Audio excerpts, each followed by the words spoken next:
Welcome back to Stay Curious, the podcast where we decode the magic of QR codes and how they're powering smarter marketing, better operations, and entirely new customer experiences.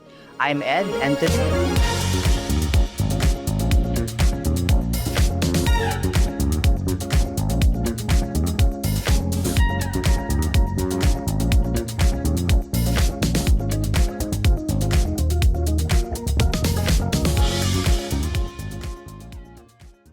so let's kick it off with a big picture question. You and I have been seeing QR codes pop up in ways we wouldn't have imagined even 5 years ago. Why do you think they're having such a big moment now? Well, we can break down the success of QR codes in three major things. First of all, mobile first. People are right now using QR codes everywhere for different kind of touch points. And most of the people are spending 3 to 5 hours per day on their smartphone. That's a lot, right? But we still live most of the time in the offline, and that's exactly what a QR code does. It bridges the offline with the online. A second thing is the GS1 QR code. So GS1 QR code is where you scan a QR code that on one side in the supermarket will show a serial number, and on the other side will give you, for example, more product information when you scan it with your smartphone. So they're actually replacing the 1D barcode that we used to see on products. And a third thing is QR codes have evolved. They're not just bringing you to a static link anymore. It could be a dynamic QR code that brings you to a much more personal experience and give different elements about the customer journey within that QR code. Right, it's not just scan this to see our menu anymore. It's scan this to interact with our brand. All right, Ben, let's get into the good stuff. We've rounded up some of the most fascinating QR code use cases happening right now. And I think our listeners were going to love how creative and diverse they are. Let's start with Coca-Cola. They're using GS1 Digital Link QR codes on their refillable bottles.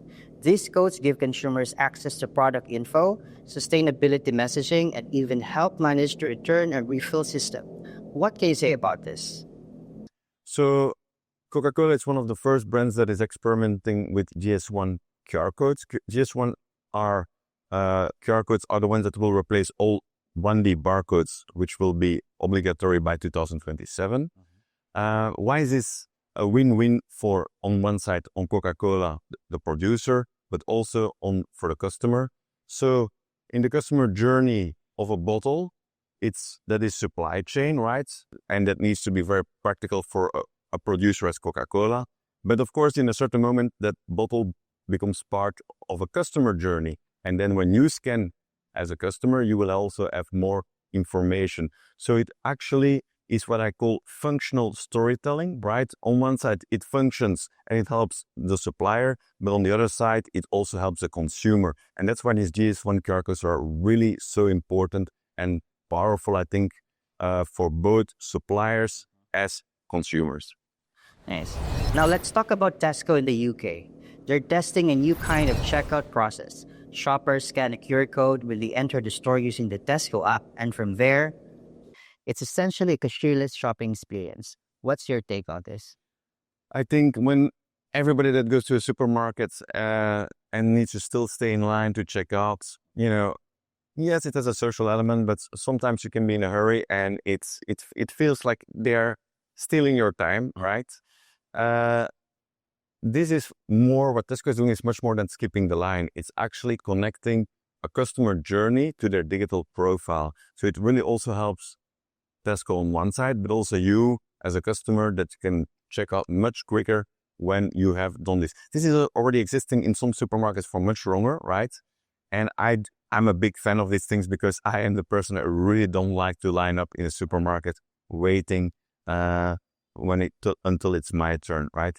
Supermarkets are aware of this, right? That's why also many people start to buy online because they want to be more efficient. And this is where supermarkets also need to figure out how they can be more efficient when people come to buy certain things. Because sometimes you go to a supermarket and because you forgot some one little thing and you go there and then you still need to wait maybe 20, 30 minutes before it's your turn. Well, what a pain, right? So I'm a big fan of this whole checkout process where you don't need to go to a cashier anymore. Nice. Okay, here's one that caught my eye. Madurai, a city in India, has implemented QR codes for their garbage collection system. Each household gets a unique code, and sanitation workers scan it during pickup to log the service. This one's quite unique, isn't it? Well, what I like about this, it's a simple use case, right? And this is where a QR code creates accountability and also transparency of a household that brings out their garbage, right?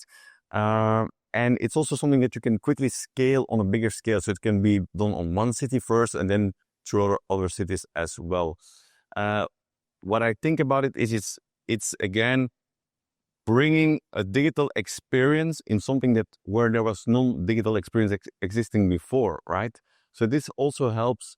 It brings where a QR code is now connected a whole digital experience to public sectors, and that I think is really powerful. So that's why this is a really strong use case as well, in its own simplicity, because I do believe QR codes don't need to interrupt processes, they need to enhance them and make them better. That's the goal of a QR code in this case. I agree with that. And finally, let's talk about Samsung. With their upcoming One UI 8, they're rolling out support for Auracast, which is a Bluetooth broadcasting, and users will be able to connect just by scanning a QR code. This is a great case. I mean, everybody's been in the case where you need to connect to a Wi-Fi and it's pain. This is the same for Bluetooth, right? You have the Bluetooth speaker and then you want to connect it with your phone and then you suddenly see a code there, X531, and you don't even know which one it is, right? Because is it now this one I need to connect to or another one, because your phone shows a few Bluetooth devices around you. And now just with one scan, you connect to that Bluetooth device. I found that really a huge improvement for the customer. So great user experience, great UI, right? To make this kind of bridge between connecting to Bluetooth and it all through a simple scan of a QR code. So for listeners who are marketers or brand managers, what are some practical takeaways from these use cases?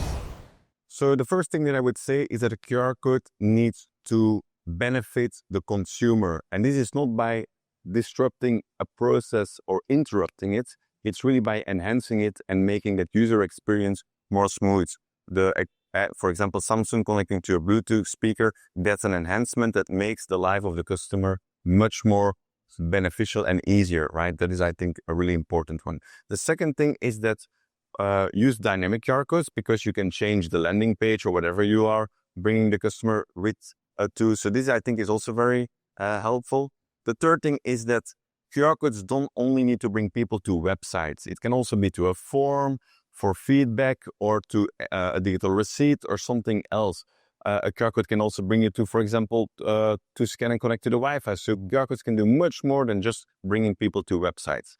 And the last thing that I would say, when you print a QR code, test it, scan it with a few phones, make sure, and keep improving it.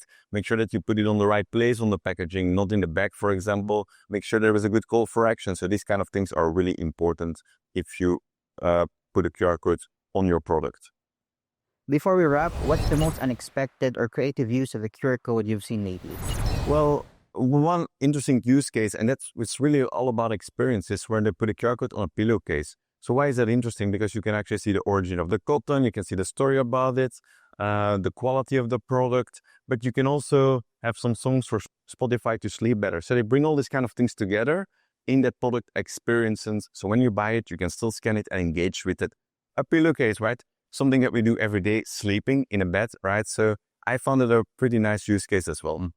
Ben, this was such a great deep dive, and thank you for sharing all this with us. To everyone listening, we hope this episode sparked some ideas on how you can use QR codes more creatively in your own work. If it did, share the show, send it to a friend, or comment your thoughts. And of course, stay smart and stay curious. See you.